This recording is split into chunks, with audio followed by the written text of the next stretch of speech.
Hi, everyone. Are you ready for real insider risk telemetry, not survey data?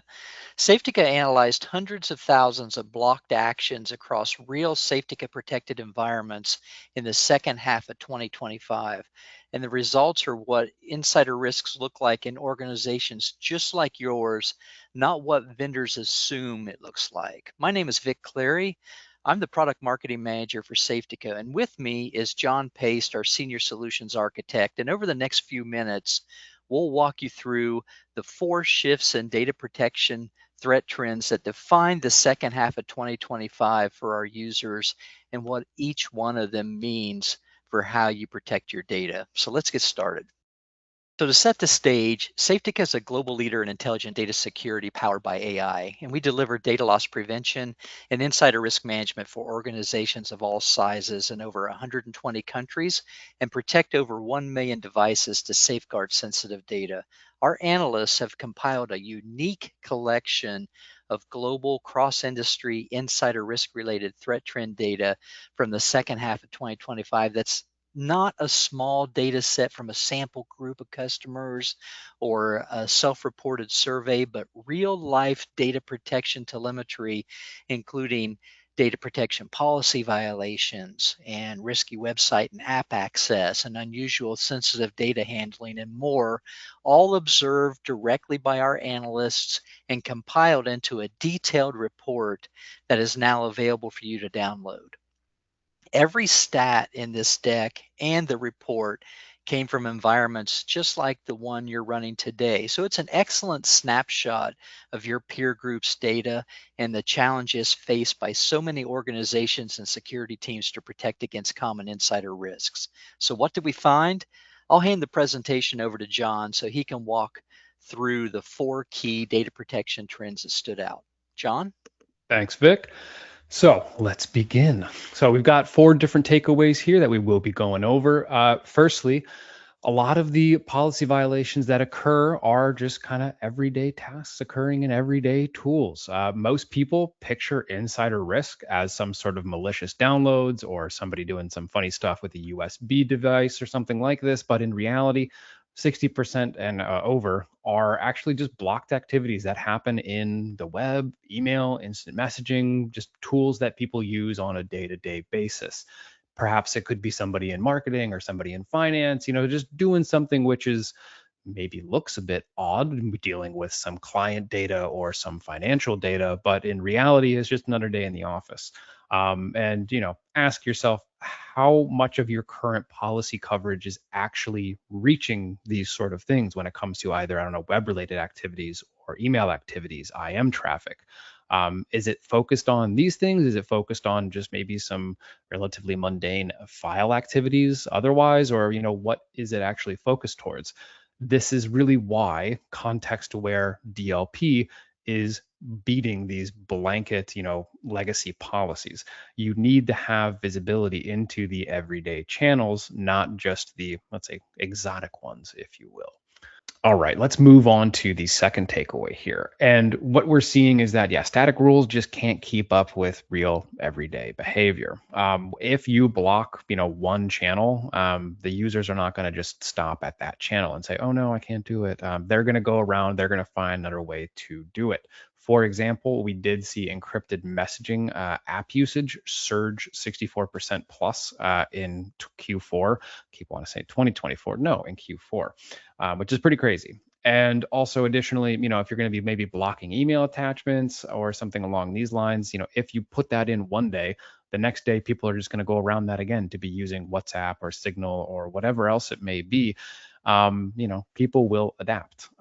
It's going to be a never-ending cat and mouse game between, the users and the admins who are trying to keep up and trying to ensure, that they're restricting all the different channels they could possibly find, but they're going to find another one the next day and the next day and the next day and the next day. And again, it will just be never ending. That's why, again, just to reinforce this, it is so important to have these behavior aware policies in place, not static policies. If you have that, again, you're going to be trying to play catch up forever. You need something that can learn and adapt on the fly. All right, let's move to the third out of four takeaway we have for you guys today. So, data loss has moved beyond documents. So, historically, what we've seen a lot of blocked TXT files and screenshots are ranking amongst the top blocked files in H2 of 25, not just PDFs and Word docs. A lot of folks do think that this primarily comprises of things like PDF, Word docs, PowerPoints, Excel sheets, so on and so forth. But things like text files are becoming increasingly popular. It's very interesting. We believe that also a big push for that is AI related tools. And we can also see that ChatGPT blocks have surged 86% from Q3 to Q4 as people are feeding sensitive and unstructured information into these AI tools. Whether it's correct or not, whether it's a company account or not, but still we're seeing a really large increase in terms of what people are feeding into these tools. And realistically, think about how many people at your organization are working with these kind of tools and putting data into these tools. Do you know exactly what people are feeding into them? Can be a bit difficult to find out. But that is why you need a tool which can uncover this information and dive deep into the context of, again, what is occurring on the endpoint and in the environment. Okay, so for the last takeaway for today, most insider risk is behavioral, not exceptional. Most folks do think that, in environments and also within data security tools, that you're seeing these things happen and you're going to catch the juicy event or whatever it might be. I mean, sure, these things do happen, but in reality, most of the events are nothing special. We can see that in the second half of 2025, email activity did trigger 72% of all threat level warnings, and USB policy violations did surge heavily in Q4 as well. Neither of these things necessarily fit any sort of malicious profile. It's just things that happen on a day-to-day basis, and filtering through that noise can be a little difficult at times. Most insider risk solutions are built to catch these rare bad actors, and the real exposure is in normal employees, and we see the normal employees doing these things thousands and thousands and thousands of times. This is exactly why it is so necessary, though, to have behavioral analytics and risk scoring in a solution so you can really narrow down and find those real events. And we do need to reframe insider risk away from those, quote unquote, bad actors, because again, some of these things can be hiding in normal day-to-day activities. But if you put a blanket over it and you're kind of looking at it through that lens, it's very difficult to uncover and identify those actual malicious threats that are hiding in those unexceptional events. And you know what? Now we'll give you guys a sneak peek as to what you can actually see within the report.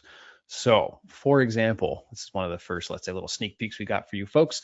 We have 14% roughly of blocked activities that we're finding are coming from media and streaming sites. We can see here we've got the all blocked activities, or all others rather, are surging above the rest as they would. But we do have these media and streaming and instant messaging, which has risen over the Q3 numbers that we have. And we can see these ones in blue, for example, social networks or file hosting, things like that, are the areas that have declined since Q3. But interesting to see that media streaming and instant messaging, as well as webmail and news, have been increasing in terms of these blocked activities. And also to note, this would be in relation to either web-based activities or application-based activities.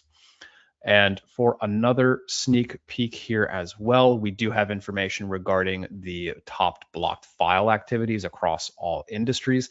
As we did speak about earlier, we can see that text files here have increased, and they already do have quite the market share, if you will, as well as presentation files, spreadsheets, and image files.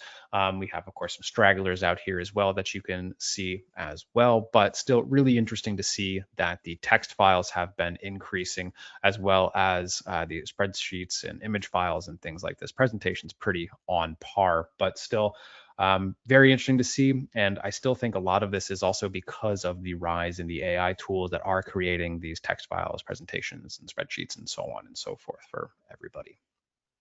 And lastly, here we've also got top unusual activity for all industries. Again, green is where we saw things rise over Q3, and blue is where things have declined, and gray is other. But we can see external USB taking up 36% of the top unusual activity. And then we have network traffic from there. Other is going to be, well, other things, as well as file share, email, and web activity. But still, yeah, USB continues to be rising. I think that's also just because it might be seen as a somewhat legacy solution, legacy system. People aren't really carrying USB drives on them as much as they had been, but still can be a very effective way to get data out in an environment. And external storage devices are growing and growing and growing. So maybe people are trying to put more and more and more data on them.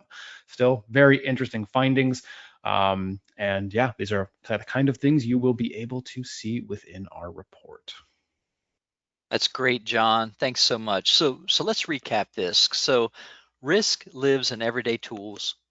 Users adapt faster than static rules. Data loss has moved beyond documents, and most insider risk is behavioral, not exceptional. So, with that said, we're excited to share the report with you today, and we're confident you'll find that these trends confirm what many of us already know, but often need reminded about.